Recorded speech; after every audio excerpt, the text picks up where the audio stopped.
Ito po mga kabayan, ibang klase po ang reporter na ito dahil ang kanya pong tinatanong, yung pong isyo na napabalita nga na merong nangyayaring bayaran dyan po sa Kongreso para ma-impeach po si VP Sara.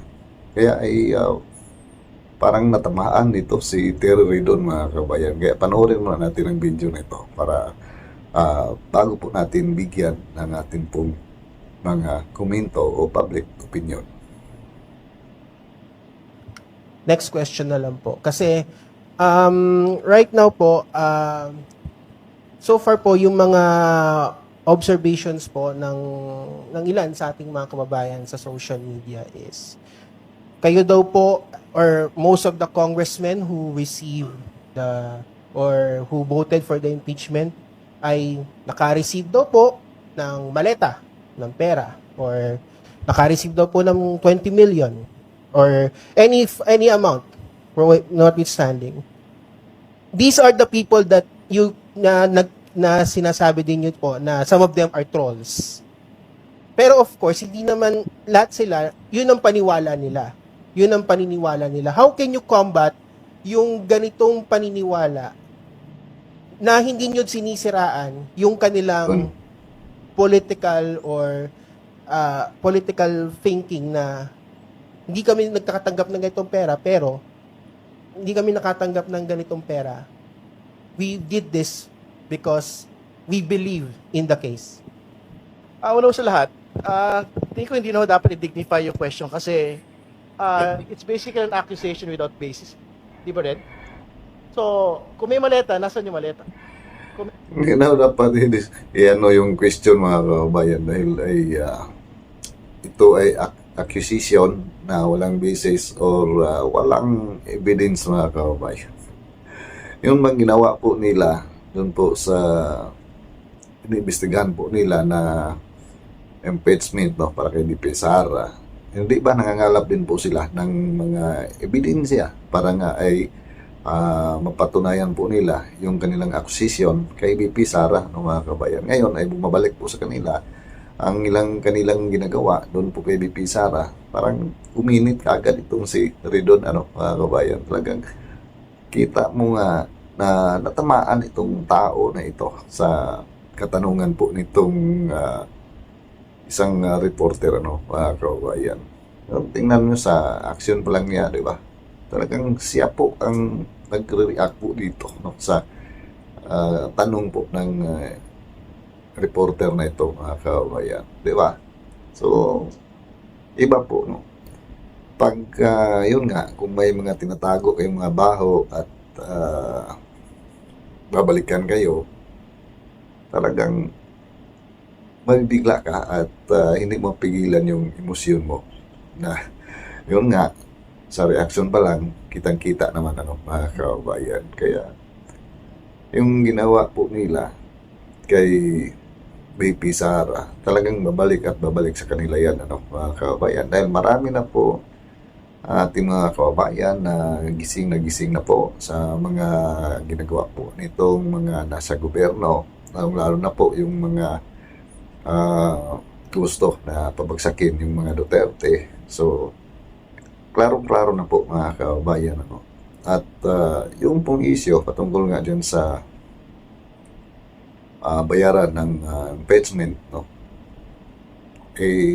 para sa akin po mayroon talaga yan, dahil hindi po yan sisingaw kung wala talaga. Dahil doon pa lang sa payag ni Congressman Eracy na sabi nga niya, pagka umuto ka ng yes, may budget ba? Pagka mag-no ka, may budget ba? Pagka andyan ka sa gitna, may budget ba? So doon pa lang mga kabayan, talagang may parinig na po si Kong Eracy dahil sa issue na iyan. At alam po naman natin na nangyayari yan dati nung nakalipas na impeachment ni VP Sara, na ayan nga na may ganun po na bayaran dyan po sa Kongreso. Pero dito po sa ginawa po ni Redon, talagang mapapansin mo.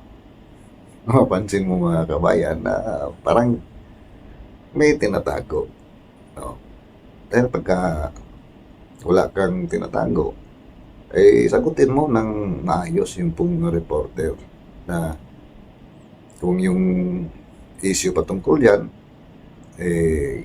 kung mayroon man talaga at mapatunayan, mananagot ang mga sangkot. So, dapat ganun po yung sagot po ng mga kabayan. Ano? Pero iba po yung aura ng mukha ni Terry doon. Parang lumaki pa nga yung butas ng ilong niya, mga kabayan. Kaya magaling po itong reporter, no? Sana may mga katulad pa nito ng mga reporter na talagang mag-tackle doon po sa mga talagang issue na dapat malaman po ng mamamayan. Dahil ano po yung pagiging reporter mo kung andoon ka lang palagi kang sumusunod na parang kung gusto ng administrasyon na doon kayo mag-focus sa mga Duterte ay doon lamang kayo. So, palang kwenta na andyan po kayo at magtatanong sa mga nasa gobyerno, pero yun pala ang tinatarget ninyo ay yun lamang isang tao. So, tama lang naman ang ginawa po ng reporter na ito para malaman po natin, di ba? So, ngayon, nakikita po natin ang reaksyon po nila, di ba? Pati nga itong si Jokno, parang nabigla din, mga kabayan. Pati itong si Chua, parang natamimi din, mga kabayan, di ba? Sa mga ganito po, na may mga issue, lalo na pagka yung mga nasasangkot sa mga issue, yung mga nasa gobyerno, dapat po na mabigyan po ng linaw, mga kabayan. Maganda pa nga kung sinasabi pa nga ni Redon, yan nga, pa-imbestigahan namin yan kasi parang kumakalat ang issue na yan, di ba? Kung talagang gusto nila na ilabas yung katotohanan dyan sa issue na yan, mga kabayan, di ba? So, ayan naman po, ang akin pong opinion patungkol nga dito sa issue na ito. At muli po, mga kabayan, palagi naman pong mag-iingat saan na tayo naroon, at sa ating mga KFW, Luzon, Visayas at Mindanao. Ayan, ingat palagi. At see you po sa next video.